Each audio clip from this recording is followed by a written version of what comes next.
Bookies, today we are going to go over some book recs that I would have for the SpencerKim Lewis family. So let's get started.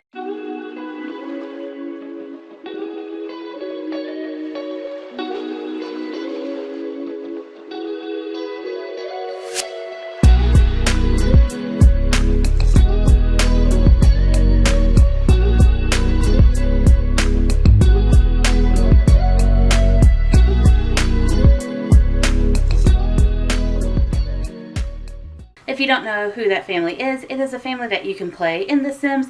It is this big blended family. Basically, it involves Dennis Kim and his daughter Alice. I have the names wrote down somewhere. But him and her, and then Eric Lewis and his mother, and then Eric and Alice are married, and they had a kid named Olivia.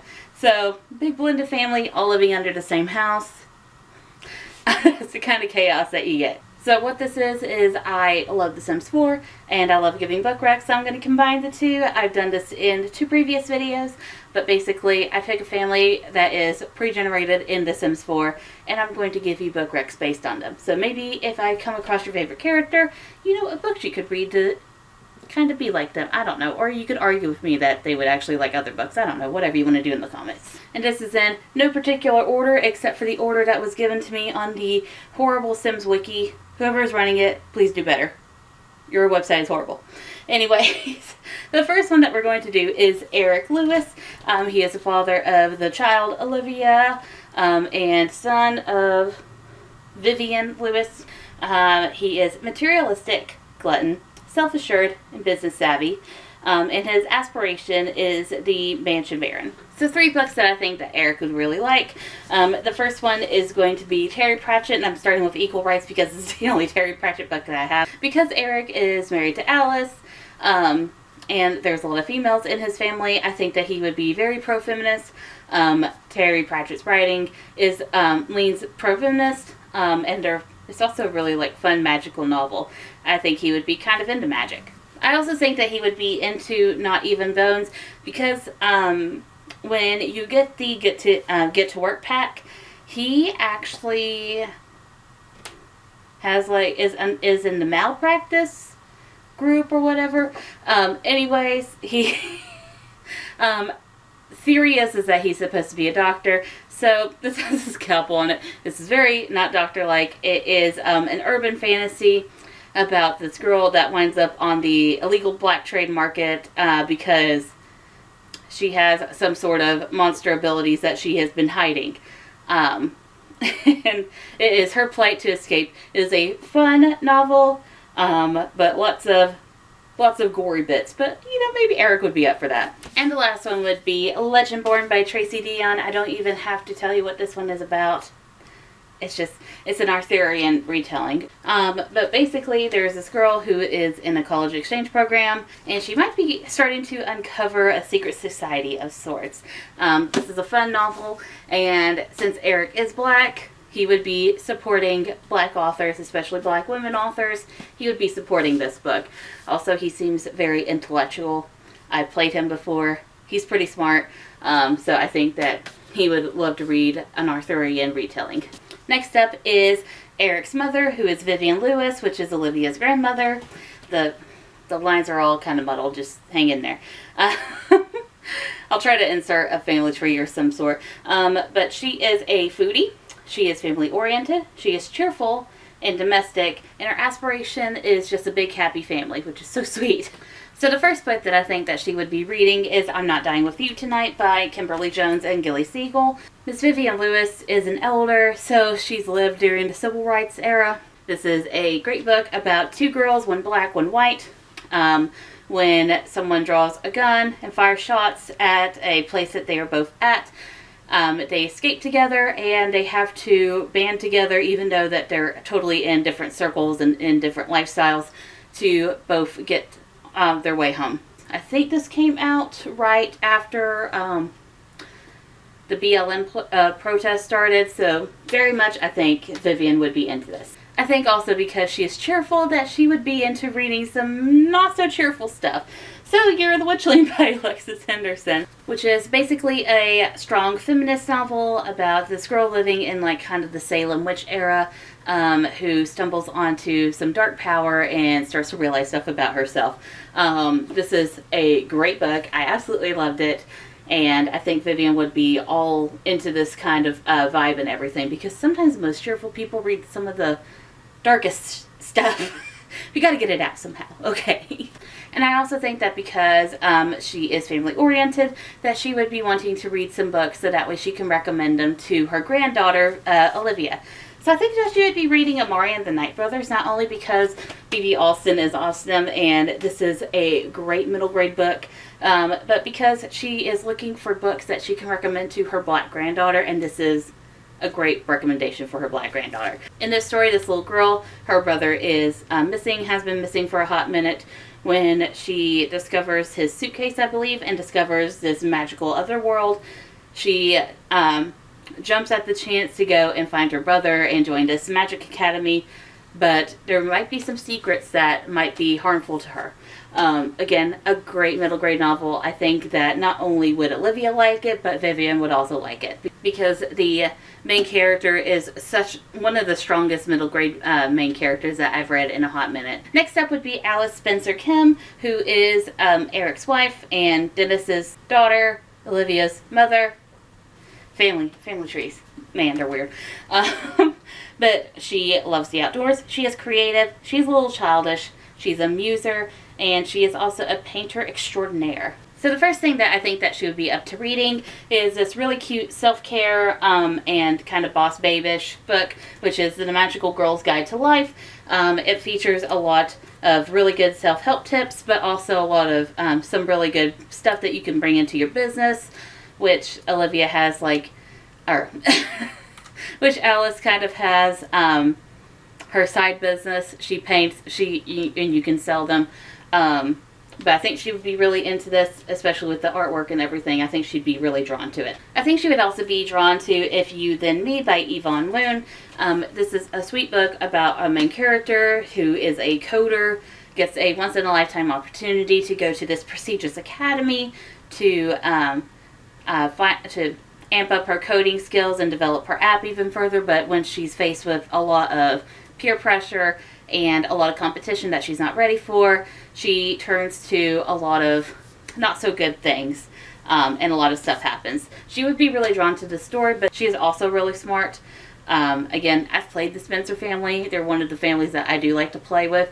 So I think that she would be down to, she just kind of strikes me as one of those people that, like, you don't think that they know stuff like coding, but they do, and they get it, or they can just, like, pick it up and down whenever they want to. They have that super ability. I think she'd be into this. And lastly, because of her outdoorsy trait, I think she'd be into The Edge of Anything by Nora Shalaway Carpenter. This is a book about two girls that have to journey into the wilderness, but then something happens and they have to rely on each other to escape with their lives.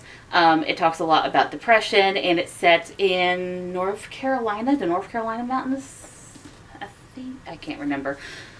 It's been a hot minute since I've read this book, but it is such a beautiful book. The cover is beautiful, and Alice kind of strikes me as one of those people that would understand the struggles of mental health, so she would probably be up for picking this up and reading a little bit of it.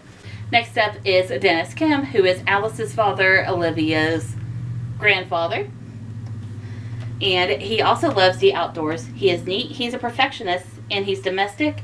His aspiration is to have a successful lineage. So I have a couple of oddball suggestions for him, because he raised Alice. Alice is very much a free spirit, and while he doesn't look like it, I think that he indulges her. He lets her do what she wants, whatever would make her happy, makes him happy kind of thing. But that he would always be looking to keep educating himself on struggles that females go through, and to kind of marry it with his neat and domestic personality traits. I think he would like Stepford wives. It's a weird suggestion, I know, but it is very feminist. It talks a lot about society and societal roles for women, and God, it's a fun movie. It's a horror movie, but it's a fun movie to watch. It's so bonkers. I also think that feminist streak would roll over to his other readings. So I think that he would pick up literature by female Asian authors to help support them. So he would definitely like A Magic Steeped in Poison. I think that he would really enjoy this because it talks a lot about Chinese mythology, and it has a lot of Chinese culture in it. It's very, very rich in that. But it also talks a lot about tea, which I kind of imagine him drinking.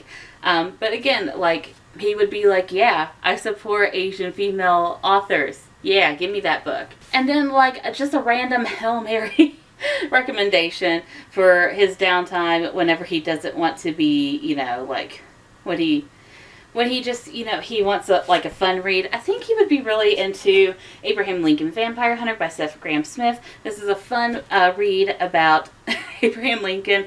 It's a pseudo-biography about him as a vampire hunter. And it's a really wonky read, but it's so fun to read through it. I think he'd be into it if he just wanted something that he could shut his brain off and just, you know, just not have to actively think about or anything like that. This is just one of those that you can just roll and have fun with it. And the last member of the SpencerKim Lewis family is Olivia. She is our child character, not my child. She is a goofball, and her aspiration for a child is artistic prodigy, so she takes a lot after her mother. So I got a couple of suggestions because in the game, she does have a bookcase in her room. I think that she does read, and of course her grandmother would always be giving her more books to read. First of all, she would be reading Shah and the End of Time, because what girl that is her age shouldn't be reading this book? It is a great Sailor Moon-esque story, rich in Indian mythology and culture. It's such a great book, and it's such a girl power book too. I just love it. She would also probably read Invincible by Rhys Isham.